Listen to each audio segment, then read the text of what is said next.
მოგესალმებით მამულის მაყურებლებო. მინდა ვისაუბრო ბანკების მომავალი ახალი მოფიქრებული რაღაც ისეთი ნიუანსი, რომელიც მოსახლეობამ არ იცის და რითიც უნდა შემდგომ ბანკებმა უფრო მეტი თანხა გამოძალოს ჩვენ მოსახლეობას და ბიზნესი ჩააყენოს ძალიან ცუდ მდგომარეობაში.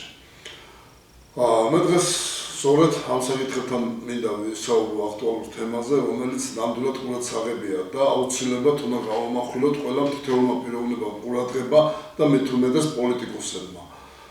და აუცილებლად ალბათ ხელისუფლებაც საჭირო იქნება ჩაერთოს სწორედ ამ მიმართულებით. რა უნდათ ბანკებს და რას ეკეთებენ. რისი კიდევ ახალი მეთოდი მოფიქრება, როგორ გააღატაკონ საქართველოს მოსახლეობა და როგორ მიიყვანონ ისინი გააღატაკების ზღვარზე. არსებობს დღევანდელი სიტუაციიდან გამომდინარე, ამ მომენტში მე ბანკს არ დავასახელებ გარკვეული მიზეზების გამო, იმიტომ რომ მაინტერესებს სხვა ბანკებშიც თუ არის იგივე ანალოგიური სიტუაცია, ამას ჩვენ მოვიკვლევთ და შემდგომ ეტაპზე ვილაპარაკებთ სწორედ იმ ბანკებთან დაკავშირებით და კონკრეტულად დავასახელებთ ბანკს, რომელიც ამას აკეთებს. ესე იგი რა ხდება? დღეს დამირეკეს ბანკიდან და მეუბნებიან რაღაც მაგ გვაინტერესებს ერთ-ერთი ორგანიზაციის როიტყვია ინფორმაცია, ვინ არიან ამ ორგანიზაციამ შეპესეს დაფუძნებლები, რა აქვს შემოსავალი, რამდენად პოლიტიკურად აქტიურები არიან და მათ შეუძლიათ თუ არა ეს სიტუაცია გააკონტროლონ თავიდან ბოლომდე. ეს არის სწორედ ის, რასაც ბანკები დღიდან დღემდე ოცნებობენ და ფიქრობენ, როგორ გააღატაკონ კიდე ქართული მოსახლეობა და როგორ თუ რამე აქვს კიდე წაართვა და საბოლოოდ გააქრონ დედამიწიდან ქართველი და საქართველოს გააქრონ. ამას ჩვენ არ მოგცემთ ამის უფლებას. მე ამ საკითხეს სხვადასხვა პოლიტიკურ პარტიებთან და ხელისუფლებასთანაც და ყველასთან განვიხილავთ ამ საკითხებს და აუცილებლად იცოდეთ თქვენ მოგიწევთ პასუხისგებაში მიცემა და პასუხს აგებთ ყველა საკითხებთან დაკავშირებით. ესე იგი, ახლობელს მომოვიდა ესეთი წერილი ბანკიდან, თუ გინდათ რომ გაიგოთ რომ რამდენი გექნება თქვენო საკრედიტო თანხა რომ აიღოთო და შემდგომ ეტაპზეო ეს თანხა იხმაროთო, ამიტომ აუცილებელიაო სწორედ თანხმობა განაცხადოთო თქვენს ფირმებთან დაკავშირებით და თქვენ პირადად დაკავშირებული ქონების დეკლარაცია წარმოადგინოთო, ნება დაუხდოთო 10 წლის განმავლობაშიო, ენერგიზეო გაკონტროლოთო და ყველანაირი ინფორმაცია ამოიღოთო. ესე იგი, ესენი არიან სწორედ ეს ბანკები გახდნენ დღეს კიდევ ერთი მაკონტროლებელი ორგანო ბიზნესისათვის, რომელიც უნდათ რომ კიდევ როგორმე მოეთქვან სააქციო გააღატაკონ და დასცენ წელზე ქართული ბიზნესი და ქართველების ტყები არიან ესენი. თითოეული პიროვნება არ აქვს ამას უშუალობა. ვინც ამას გააკეთებს, ეს თქვენ ჩათვალეთ რომ ხვალ თქვენ დაგიბრუნდებათ ბუმერანგებით. ამას სწორედ ისინი აკეთებენ, იმიტომ კიდევ თუ ვინმეს რამე ქონება აქვს, რა აქვს და როგორ წაართვა. ესე იგი, თუ თქვენ იძლევით საკრედიტო ხას ან იძლევით თანხას ესხა, თქვენ არ ჩუქნით არავის, ხო? და მისი ქონება თუ რამეს ყველაფერს იდებთ ბანკში. რომ შემდგომ ეტაპზე ამოიღოთ ის თანხები გადაუხდელობის შემთხვევაში. კი ბატონო, გასაგებია უნდა ამოიღოთ, მაგრამ როცა ქონებას თქვენ იდებთ მეოთხე ფასში და მეხუთე ფასში, რომელიც ღირს სიტყვაზე 100.000 და აძლევთ ადამიანს 20.000, ეს არის სწორედ ის, რომ თქვენ ყველაზე შეგიძლიათ დაეუფლოთ საქართველოს მოქალაქის ქონებას მეოთხე ფასად და გაყიდოთ შემდგომ 10 ფასში. არა ბატონო, თქვენ ეს არ გაგივათ, უკვე თქვენი დრო დამთავრდება ძალიან მალე და სწორედ თქვენ ამის გამო აგებთ პასუხს. არავინ არ შეცდეთ არც ერთი ბიზნესი და არ გასცეთ პასუხი აღნიშნულ კითხვას. მე ახლა ვისაუბრებ აღნიშნულ კითხვასთან დაკავშირებით, რომელიც არის გადმოგზავნილი. ესე იგი, იცნობდეს შენი კლიენტის და თანხის ქონების წარმოშობის წყაროს დეკლარაცია. თქვენ გაგიგია თუ ესე იგი თუ ვინმეს რამე თანხა აქვს ანუ დანატოვარი რამე ყველაფერი უნდა ვიცოდეთ თუ საიდან ასიღებო და როგორ გაგაკონტროლოთ რა შეიძლება ну ესე იგი თქოთ მივხვდით კომპანიის შესახებ შემდგომი ინფორმაციები დასახელება საიდენტიფიკაციო კოდი კომპანიის ვებგვერდი ან სხვა საჯარო არხის ბმული მაგალითად Facebook, Instagram და ასე შემდეგ ესე იგი ყველაფერი უნდა ვიცოდეთ თუ ჩვენ ბანკმა თქვენ რას საქმიანობდა რა Facebook-ი გაქვთ და რა მიმართულება გაქვთ და ესე იგი აბსოლუტურად ყველა ინფორმაცია აინტერესებთ. მივყვეთ ახლა თანმიმდევრობით რა არის კიდევ აქ მოცემული. ეს არის ბანკის კიდევ ერთ-ერთი თაღლითობა, რითიც მოსახლეობა რო იტყვიან უნდა გააღატაკონ. ესე იგი შემდგომი რა წერია. დეტალურად ახსენებთ კომპანიის საქმიანობა, მათ შორის საქართველოში. ესე იგი ყველაფერი თუ სადმე რამე საკეთებს კომპანია, უნდა მიაწოდოს ბანკს ინფორმაცია. და რავალდებულია ბანკმა იცოდეს კომპანიის შესახებ ინფორმაცია. აი ამაზე უნდა გაგცეს სწორედ ბანკმა პასუხი. შემდგომ თუ თქვენი საქმიანობა დაკავშირებულია ექსპორტ-იმპორტთან, ჩაწერეთ საქონლის ტრანსპორტირების მარშრუტი. თქვენ წარმოგიდგენია და მარშრუტი გითხარით საიდან რა გაგაგდა და რა შემოგაქო. საქონლის წარმოშობის მიწოდების ქვეყანა და საქართველოს როლი ამ პროცესში. თქვენ ვინ გეკითხებათ, რომელ კანონში წერია, რომ ეს ინფორმაცია უნდა გასცეს კლიენტმა, ბანკის კლიენტმა უნდა გამოგაწოდოთ ეს ინფორმაცია. შემდგომ გთხოვთ მიუთითოთ იმ ქართულ და უცხოურ კომპანიებზე ინფორმაცია, რომელთანაც გექნებათ გადარიცხვა ჩარიცხვა. ესე იგი იმის ინფორმაციაც უნდა მიუთითოთ, ვინ არის ეს კომპანია და რა გადარიცხვა ჩარიცხვა გაქვს. დასახელება საქმიანობის ქვეყანა, გადარიცხვა ჩარიცხვის დანიშნულება. და ჩამოთვლილია კიდე სად რომელიც უნდა ჩაწეროთ, კიდე გრაფები არის მითითებული. შემდგომ ეტაპზე კიდე რას გვეუბნება ბანკი. ინფორმაცია კომპანიის ბენეფიციარი მესაკუთრე საბოლოო მაკონტროლებელი პირების შესახებ. ყველაფერი უნდა იცოდეთ. გთხოვთ მიუთითოთ ინფორმაცია ფიზიკური პირებზე, რომლებიც პირდაპირ ან არაპირდაპირი ფორმით არიან კომპანიის 25%-ის ან 25%-ზე მეტი წილის აქციების ფლობელები, ან სხვაგვარად ახორციელებენ კონტროლს კომპანიაზე. თუ არავინ ფლობს წილს აქციების 25%-ს და სხვაგვარად აკონტროლებს კომპანიას, მაშინ უნდა მიუთითოთ ინფორმაცია კომპანიის ხელმძღვანელზე. სახელი, გვარი, დაბადების თარიღი, მოქალაქეობა, საცხოვრებელი მისამართი. კიდე რა გინდა ბატონებო. მივხვდეთ ახლა ძალიან ეს არის სწორედ ახალი თაღლითური მეთოდი ბანკებისა. ინფორმაცია კომპანიის ბენეფიციარი მესაკუთრე პირების საქმიანობის შესახებ. ესე იგი, ამ ფირმის გარდა თუ ვინმე სადმე საქმიანობს და რამეს აკეთებს, ყველაფერი უნდა მიუთითოს. საქმიანობა, გამოცდილება, კომპანიების დასახელება, რეგისტრაციის ქვეყანა, სადაც დასაქმებულია. კომპანიების დასახელება, რეგისტრაციის ქვეყანა, სადაც ფლობს წილებს. მივხვდეთ შემდგომ. ძალიან საინტერესოა, ძალიან და ამასო მეუბნებიან ეროვნული ბანკი ითხოვსო და სწორედ ეროვნულ ბანკთან გვიქნება სწორედ ამ საკითხებთან რომ გაგცეს პასუხი ეროვნულმა ბანკმა. ხოთ მონიშნოთ ქვემოთ მოცემული ჩამონათვალში კომპანიის ბენეფიციარი მესაკუთრე პირების აქტივების დააგროვებული ქონების თანხის დანაზოგის წარმოშობის წყარო. ესე იგი საიდან გაქვს ეს ქონება უნდა მიუთითო ვისგან გაქვს, ვინ დაგიტოვა, ვინ გაჩუქა, რა თანხა გაქვს, საიდან გაქვს.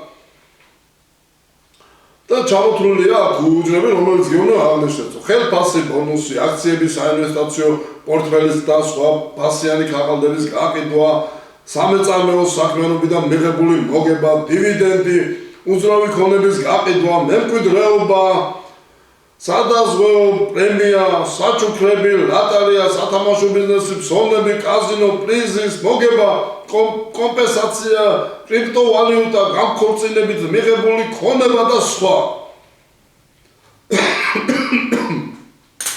ვაი თქვენ პატრონს უბედურს, თქვენ პატრონს უბედურს ვინც ეს მოიფიქრა. სწორედ ამაზე აგებთ პასუხს თქვენ.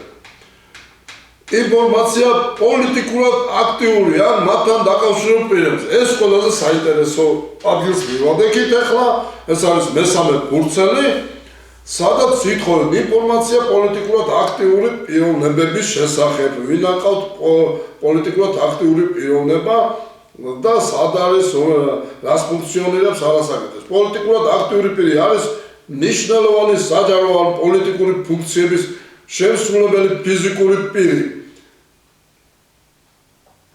გაიგეთ? ესე ყველაფერი უნდა მივუთითოთ ვინ არის. ნუ ახლა აქ ჩამოთვლილია მე ასე. შემდეგ გთხოვთ შეავსოთ ინფორმაცია თუ რომელიმე ბენეფიციარი მესაკუთრე პირი არის ან იყო. ყველაზე მთავარი საკითხი. რაც საინტერესებს და მოიფიქრეს ახალი რო იტყვიან რაღაც უაზრობა.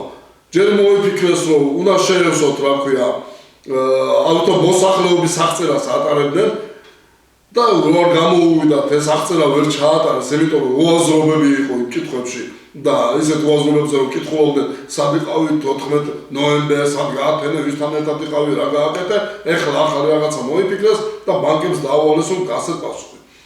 გთხოვთ შეავსოთ ინფორმაცია თუ რომელი ბენეფიციარი მესაკუთრე პირი არის ან იყო. გრაფები. პოლიტიკურად აქტიური პირი. ამ პოლიტიკურად აქტიური პირის ოჯახის წევრი. ბატონო, ჩემი წინანახევრის ბავშვი პოლიტიკურად აქტიური პირია. ჩემ გადაცემებს ყოველთვის უყურებს ხოლმე, როცა გამოდიოდი ტელევიზიით. აღნიშნოთ. პოლიტიკურად აქტიური პირის მეუღლე. ამ პირი, რომელთანაც პოლიტიკურად აქტიური პირი მუდმივად ეწევა ერთიან საოჯახო მეურნეობას და ძმა, მშობელი, შვილი, გერი და შვილის გერის მეუღლე. ამ პირი, რომელთანაც შვილი გერი მუდმივად ეწევა ერთიან საოჯახო მეურნეობას. ესე იგი, საოჯახო მეურნეობაშიც გინდა ცხვირი ჩაყოთ, ვინ რას აკეთებს? თქვენ უნდა მუსოებო თქვენ. თქვენ უნდა მუსო ბანკო. ამას ვერ კონკრეტულად გეუბნებით. თქვენ ამაზე სულ აგებ პასუხს. და ვნახავ კიდე სხვა ბანკებიც როგორ არიან ამ საკითხებთან დაკავშირებით. აუცილებლად ეროვნულ ბანკში სწორედ ამ საკითხებთან იქნება გარკვეული სამუშაოების ჩასატარებელი. რადგან ამბობთ რომ ეროვნული ბანკი თხოვს. მაინტერესებს ნამდვილად ეროვნული ბანკის თხოვს ამას თუ თვითნებურად აკეთებენ. შემდეგი გრაფა. და ამ პოლიტიკურად აქტიური პირთან უშუალო საქმიან ურთიერთობაში მყოფი პირი. ესე იგი თუ ვინმეს თქვათ ჩემ მეგობარს ან მეგობრის მეგობარს, რომელიც პოლიტიკურად აქტიური პირია, საქმიანობის ურთიერთობაში მყოფი პირია. ესე იგი, ჩემი მეგობრის მეგობარმა უნდა დაწეროს, რომ მე პოლიტიკოსი ვარ და მოკლედ ესე უაზრო არ მინახია. და მასთან ერთად ფლობს ან აკონტროლებს იურიდიული პირის ან წილს ან ხმის უფლების მქონე აქციებს აქვს მასთან სხვაგანი მჭიდრო საქმიანი ურთიერთობა. ვაი თქვენ პატრონს უბედურს მართლა. აი სწორედ ეს პოლიტიკოსები არიან, რომ მოვლენ ახლა. და თქვენ გაგებინებთ პასუხს. მივყვეთ ბატონებო. ახლა ჩამონათვალია. რამოდენიმე გრაფა. სახელი და გვარი, დაკავებული თანამდებობა. თანამდებობაზე ყოფნის პერიოდი. კავშირი ბენეფიციარ მესაკუთრეებთან, მაგალითად და ძმა, დედა, პარტნიორი და ასე შემდეგ. იმ შემთხვევაში თუ თავად ბენეფიციარი მესაკუთრე არ არის პოლიტიკურად აქტიური პირი. ესე იგი, თუ თვითონ არ არის აქტიური პირი და მე აქტიური ვარ, მაინც უნდა იყოს აღნიშნული.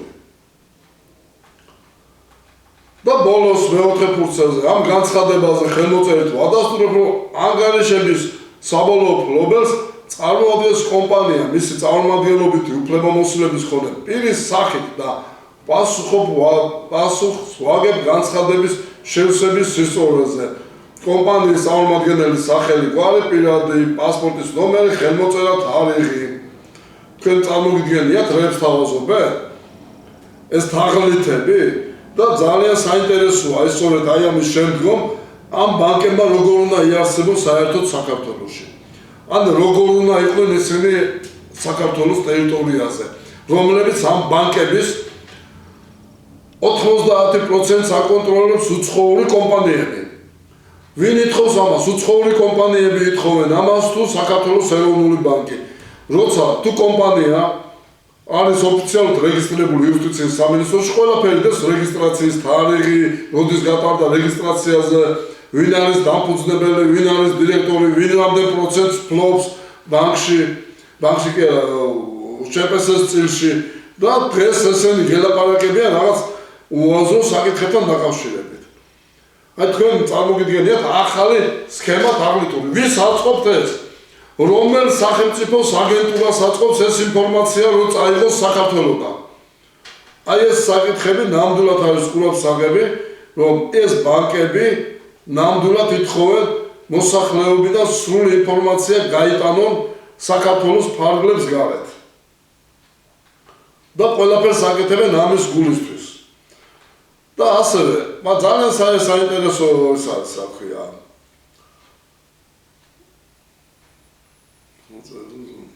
ხო. ძალიან საინტერესოა. მოკლედ ესენი რა უნდათ და რა საკეთებენ.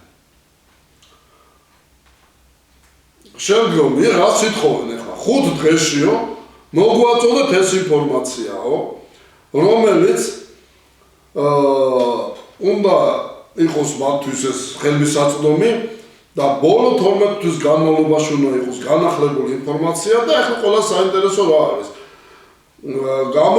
გამოგზავნილი დოკუმენტები უნდა იყოს შესაბამისი წესით დამოწმებული, უფრო ზუსტად საბუთის გამცემი პირის უფლებამოსილება და ხელმოწერის ნამდვილობა და დამოწმებული უნდა იყოს ნოტარიულად და შემდგომ აპოსტილით, ან უნდა იყოს ლეგალიზირებული. სადამფუძნებლო დოკუმენტი გაცემის თარიღი წარდგენის მომენტისათვის არ უნდა აღემატებოდეს 12 თვეს. მოგწერეთ ინფორმაცია თქვენი ორგანიზაციის საქმიანობასა და მოსალოდნელი ბრუნვის შესახებ. ვაი თქვენ უბედურო იდიოტებო, რასაც თქვენ ითხოვთ, აი ამაზე აგებთ პასუხს სწორედ. და სწორედ ამიტომ მიიღებთ მოსახლეობისგან კაი პანგურს. ასევე ჩვენ ყველაფერს გავაკეთებთ ეს ინფორმაცია, რომ მივაწოდოთ მოსახლეობას. გამოვალთ ტელევიზიით, გადაუგზავნეთ ჩვენ პარტნიორ პარტიებს, რომ ამ ინფორმაციას და ამ საკითხებთან დაკავშირებით იბრძოლონ ტელევიზიებით და სწორედ ამ საკითხებთან დაკავშირებით გამოვიდნენ და თქვათ და გააფრთხილონ მოსახლეობა აი ამ თაღლითობის შესახებ. აი ეს არის სწორედ ჩემი გამოსვლა. და რაც შეეხება კიდევ ერთ საკითხს. გერმანიაში და საერთოდ ევროპის ბევრ ქვეყანაში ამჯობინებენ ნაღდი თანხით გადაიხადონ მაღაზიებში და ყველგან და არა ბარათი. და რატომ? იმიტომ რომ ბანკები ცდილობენ ყველანაირად გააკონტროლონ მოსახლეობა. ამიტომ მე მოგიწოდებთ საქართველოს მოსახლეობას, რომ ეცადეთ ნაღდი ანგარიშწორებით გადაიხადოთ თანხებით და არა ბარათით, ან სახელმწიფო ბარათით, ან საპენსიო ბარათით, ან რამე ბარათით. ეცადეთ ნაღდი ანგარიშწორებით გადაიხადოთ. ვინაიდან ბანკები სრულ კონტროლს აწესებენ დღეს საქართველოს მოსახლეობაზე, თითოეულ პიროვნებაზე, ვინ რას აკეთებს და რა უნდა მათ სწორედ ამის შესახებ. მოგმართავთ მოსახლეობას, გაითვალისწინეთ, ნაღდი ანგარიშწორებით ჯობია გამოიტანოთ ხელფასი, რაც ჩაგერიცხათ ბარათზე და ნაღდი ანგარიშწორებით იყიდოთ და შეისწავლოთ ყველა ეს საქონელი, რაც თქვენთვის არის საჭირო და არა ბარათით რომ გაკონტროლოს. დღეს ამით დავამთავრებ, უახლოეს ხანში კიდევ გავარკვევ სხვა ბანკებიც ასრულებენ თუ არა იგივე ფუნქციას და შემდგომ უფრო დაწვრილებით ვისაუბრებ ბანკების თაღლითობის და მომავალი ხალხის გაღატაკებასთან დაკავშირებით, როგორც ცდილობენ კიდევ ხალხი, მოსახლეობა და ბიზნესი გააღატაკონ. ჯერ საქართველოში რა ბიზნესია ქართველებისთვის, რომელიც არის ფაქტიურად ქართველებისთვის შეზღუდული და ინვესტორებისთვის გზახსნილი, ამიტომ ქართულ მოსახლეობას ვაფრთხილებ არ დაემორჩილონ ბანკის აი ესეთ მოწერილ წერილებს. მალოთ ყურადღებისათვის.